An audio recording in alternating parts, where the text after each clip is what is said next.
Good morning class 8। कैसे हैं आप सभी? चलिए, बहुत ही बढ़िया। हम लोगों ने पिछली ऑनलाइन क्लासेस में पार्ट 3 बस की यात्रा को पूर्ण रूप से पढ़ लिया है। आज की वीडियो क्लास में पार्ट 3 बस की यात्रा के प्रश्नोत्तर को समझेंगे। इन प्रश्नों को आप अपनी कॉपी में लिख लीजिएगा। चलिए, और टेस्ट से संबंधित जानकारियाँ, संपूर्ण जितनी भी जानकारियाँ थी वो मैं आपको पहले ही दे चुका हूँ, और फिर भी नोटिफिकेशन में और डाल दिया है, वो भी आप देख लीजिएगा। ठीक है, तो चलिए शुरू करते हैं। प्रश्न क्रमांक 1 पेज नंबर 17 पर देखते हैं। पेज नंबर 17 पर प्रश्न क्रमांक 1 सबसे ऊपर लिखा है कारण बताएं।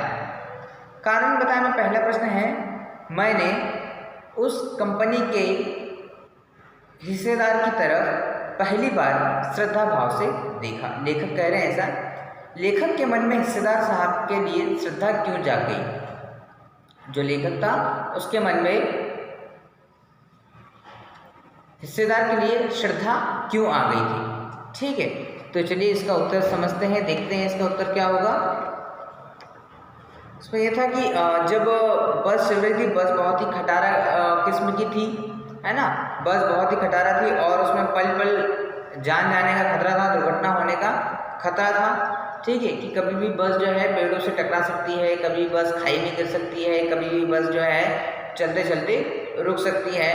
तो इस बात की कोई गारंटी नहीं थी कि बस जो है समय से पहुंच जाए। तो इस वजह से भी एक था कि उनके मन में श्रद्धा आ गई। दूसरा ये था कि उसके ऐसे महान आदमी जिसने एक टायर के लिए प्राण देने की तैयारी कर ली हो, निसंदेह श्रद्धा का काबिल हो।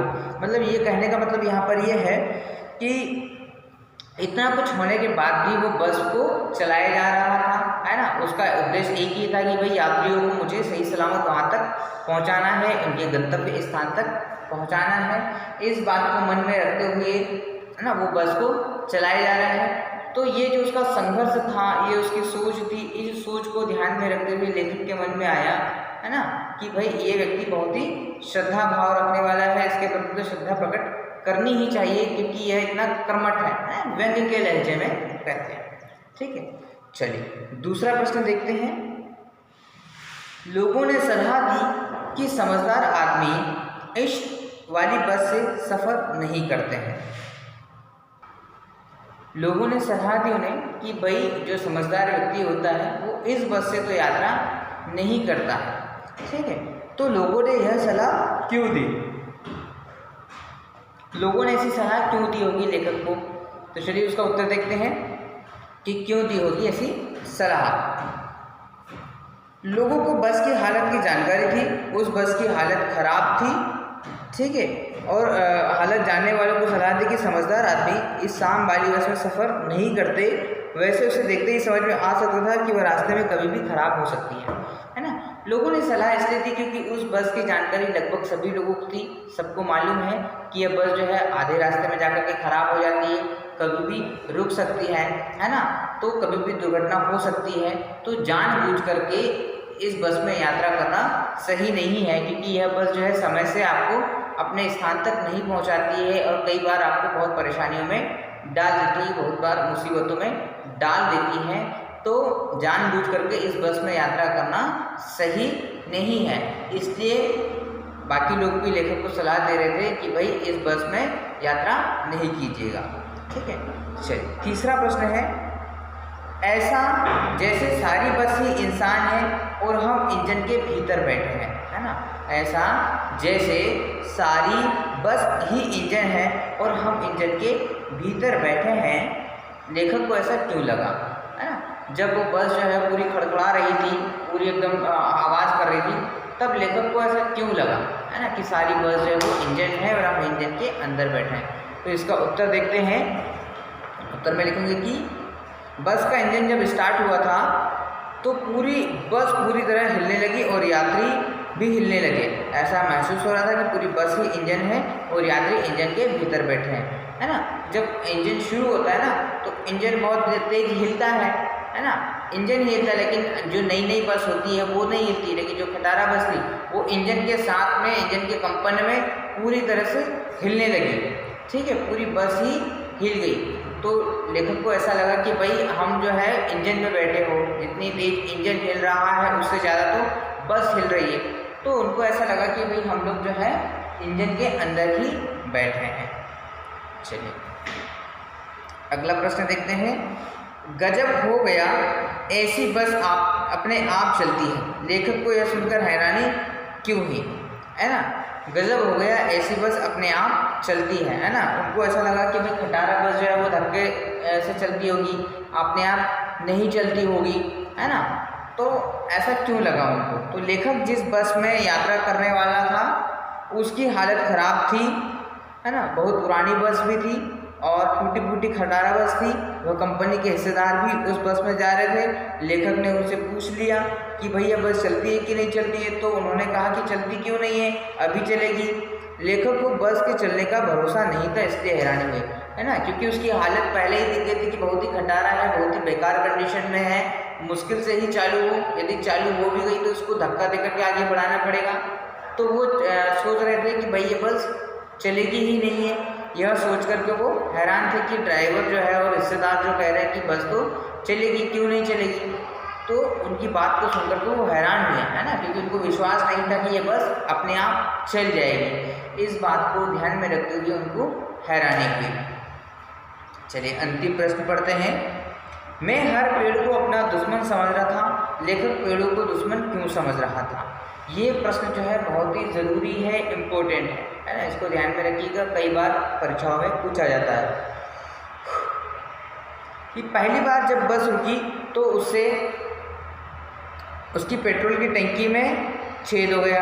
किसी तरह चली तो रफ्तार बहुत कम हो गई, है ना। जैसे जैसे वो धीरे धीरे बढ़ रहे थे, आगे आगे बढ़ रहे थे, तो उनके सामने और समस्याएं आती जा रही थी, नई नई समस्याएं उस बस में खड़ी होती जा रही है। तो जब भी वो कोई पेड़ को देखते थे तो उनको ऐसा लगता था कि ये बस जो है वो अब उस पेड़ से टकरा जाएगी, है ना। जब बस पेड़ से टकरा जाएगी तो बस का एक्सीडेंट हो जाएगा और बस में हम भी बैठे हुए हैं, हमारा भी एक्सीडेंट हो जाएगा और हमको बहुत ही चोट लगेगी।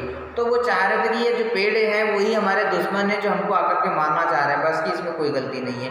वो इस तरह का भाव उसके मन में आ चुका था, है ना, कि टकराकर दुर्घटना हो सकती। उस समय सड़क के किनारे दोनों तरफ प्राकृतिक दृश्य बना हुआ था, लुभावना दृश्य था। दोनों तरफ हरे भरे पेड़ थे जिन पर पक्षी बैठे थे, परंतु डरे सहमे व्यक्ति को यह दृश्य भला क्यों अच्छा लगता था, है ना।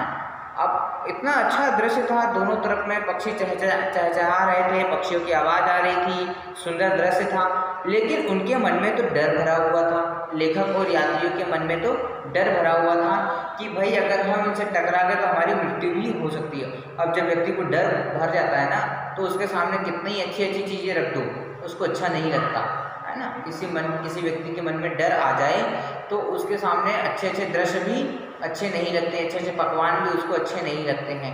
तो वही बात उनके साथ भी थी, उनके मन में डर आ चुका था और डर के कारण वो पेड़ों को अपना दुश्मन समझ रहे, ठीक है। उनको डर था कि बस अगर उनसे पेड़ों से टकरा गए तो हमारी मृत्यु हो सकती है। तो उस डर के कारण से वो सभी पेड़ों को अपना दुश्मन समझ रहे, ठीक है। अब आगे देखते हैं पाठ से आगे। सविनय अवज्ञा आंदोलन किसके नेतृत्व में, किस उद्देश्य से तथा कब हुआ, इतिहास की उपलब्ध पुस्तकों के आधार पर बताइए, ठीक है। महात्मा गांधी के नेतृत्व में सन 1930 में सविनय अवज्ञा आंदोलन हुआ था, ठीक है। अब इससे संबंधित और भी जानकारी आपको इंटरनेट के माध्यम से निकालनी है, ठीक है। आप इसको निकालिएगा, ढूंढिएगा और लिखिएगा। सविनय अवज्ञा का उपयोग व्यंग्यकार ने किस रूप में किया है, लिखिए, है ना। व्यंग्यकार मतलब लेखक ने, ठीक है। लेखक ने इसका हरिशंकर परसाई ने सविनय अवज्ञा आंदोलन का प्रयोग यहाँ पर क्यों किया है, क्योंकि व्यंग्यकार जिस बस में यात्रा कर रहे थे उसकी हालत बहुत ही खटारा थी। उस बस की हालत बहुत ही खराब थी, जैसे देश की हालत सविनय अवज्ञा आंदोलन के दिनों में थी। अंजर पंजर ढीले होने के बाद भी रुक रुक कर बस चली जा रही थी। हमारा देश भी अंग्रेजों के अधीन इसी प्रकार चल रहा था, है ना। बस की हालत ठीक वैसे ही थी जैसे सविनय अवज्ञा आंदोलन के समय में 1930 के समय में देश की हालत थी। देश भी अंग्रेजों का गुलाम था और धीरे धीरे धक्का मार मार करके आगे बढ़ रहा था। ठीक है, इसी प्रकार गुलाम भारत का भी यही हालत था। व्यंग्यकार ने बस के खटारापन तथा वृद्धावस्था के चित्र को चित्रित करने के लिए उसकी तुलना भारत के सविनय अवज्ञा आंदोलन से की है। ठीक है, चलिए आप अपने किसी यात्रा के खट्टे मीठे अनुभवों को याद करते हुए एक लेख लिखिए, है ना। यदि आपने कोई यात्रा की है और इस तरह के आपके कोई अनुभव रहा हो तो उसको आपको लिखना है। अगला है कल्पना कीजिए में या मन बहलाना। अनुमान कीजिए कि बस जीवित प्राणी होती, बोल सकती, तो वह अपनी बुरी हालत और भारी बोझ के कष्ट को किन किन शब्दों में कहती। ठीक है, यदि बस बोल पाती तो वो क्या क्या बातें बोलती, उसकी क्या क्या हालत जो थी वो हालत को किस तरह से वो बताती। ठीक है, तो इसमें 5 प्रश्न जो ऊपर वाले हैं कारण होते हैं वो बहुत महत्वपूर्ण है, वो आप लिख लीजिएगा। और दूसरा प्रश्न है पाठ से आगे मैं दूसरा प्रश्न है सविनय अवज्ञा का उपयोग व्यंग्यकार ने किस रूप में किया है, लिखिए। ये भी एक महत्वपूर्ण है। तो इस तरह से आपके पास 6 प्रश्न हो जाते हैं, उन 6 प्रश्नों को आपको लिखना है। ठीक है, चलिए बाकी आप अपनी कॉपी में लिख लीजिएगा। Thank you.